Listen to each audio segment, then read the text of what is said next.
এই দেশের ইলেকট্রনিক মিডিয়ার ক্ষেত্রে নিঃসন্দেহে তার 21 বছরের যে অবস্থান, এটা অত্যন্ত দৃঢ় অবস্থান।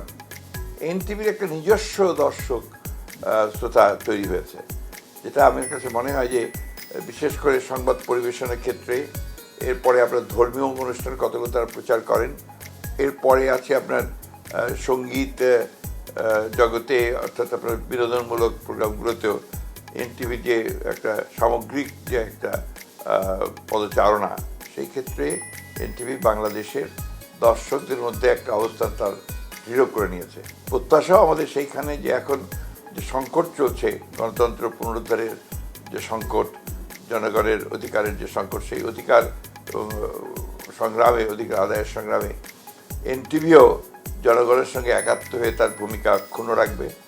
আমি এই 21 বছর পার হয়ে 22 বছর পদার্পণের জন্যে এনটিভিকে, তার কলাকুশলীকে, তার ম্যানেজমেন্টকে এবং তার শিল্পীদেরকে এবং তার দর্শকদেরকে আপনার অকুণ্ঠ শুভেচ্ছা জানাচ্ছি।